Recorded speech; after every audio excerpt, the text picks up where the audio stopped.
अस्सलाम वालेकुम वरहमतुल्लाहि वबरकातुहू। ये मसला बहुत ज़्यादा पेश आता है। कभी कभी ऐसा होता है कि हम घर से जब मस्जिद में दाखिल होते हैं तो इमाम को रुकू की हालत में देखते हैं, और कभी ऐसा भी होता है मस्जिद में पहले तो आ गए लेकिन अभी वज़ू नहीं किए हैं और वज़ू में टाइम लग गया, तो जब इमाम के साथ जमात में शरीक होते हैं तो इमाम साहब को रुकू की हालत में पाते हैं। तो अब सवाल ये पैदा होता है, क्वेश्चन माइंड में आता है कि जब इमाम साहब रुकू की हालत में हो और हम पीछे से आकर तकबीर तहरीमा अल्लाह अकबर कहने के बाद रुकू में चले गए, तो बात आती है वो वाली रकत मानी जाएगी या नहीं, नमाज में उस रकत का शुमार होगा या नहीं, उस रकत की काउंटिंग होगी या नहीं।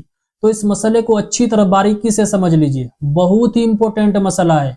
अगर कोई शख्स तकबीर तहरीमा कहकर इमाम के रुकू से उठने से पहले रुकू में शामिल हो जाए, अगरचे एक लम्हे के लिए भी इमाम के साथ रुकू में शरीक हो जाए, तो उसे रकत पाने वाला शुमार किया जाएगा, चाहे रुकू में एक मर्तबा भी तस्बीह न कहे, नो प्रॉब्लम।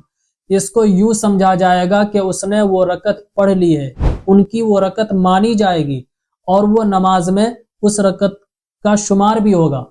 लेकिन अगर ऐसा हो कि रुकू में पहुंचने से पहले इमाम रुकू से उठ गया तो इक्तिदा तो सही हो जाएगी, लेकिन ये रकत पाने वाला शुमार नहीं होगा। इमाम के सलाम फेरने के बाद उस मुक्तदी को खड़ा होकर एक रकत और पढ़नी पड़ेगी। तो अच्छी तरह समझ लीजिए, अगर तकबीर तहरीमा कहकर इमाम के रुकू से उठने से पहले रुकू में आप शामिल हो गए, चाहे 2 सेकंड ही इमाम के साथ रुकू में आप शरीक हुए हों, तो उसे रकत पाने वाला शुमार किया जाएगा। चाहे रुकू में वो सुबहान रब्बियल अजीम वाली जो तस्बीह होती है एक मर्तबा भी ना पढ़ा हो, नो प्रॉब्लम, उसे रकत पाने वाला शुमार किया जाएगा। नमाज में उनकी उस रकत की काउंटिंग होगी।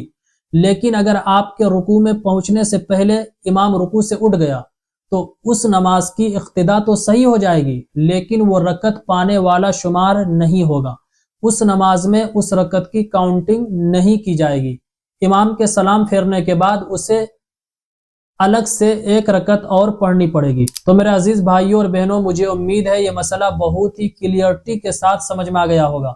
मैंने बहुत ही आसान करके समझाने की कोशिश की है। तो आपसे गुजारिश है इस क्लिप को ज्यादा से ज्यादा शेयर भी कीजिए, रिश्तेदारों में, दोस्तों अहबाब में, ग्रुप से में सेंड कीजिए।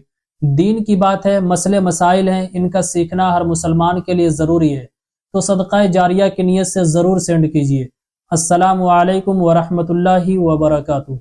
इस्लामिक स्कॉलर मुफ्ती खिजर हयात पारस मनी के ऑफिशियल चैनल को सब्सक्राइब कीजिए, जहां पर मिलेंगे आपको मुफ्ती साहब के बयानात, इस्लामिक हिस्ट्री, शरई मसाइल और भी बहुत कुछ सीखने को। जज़ाकल्लाह।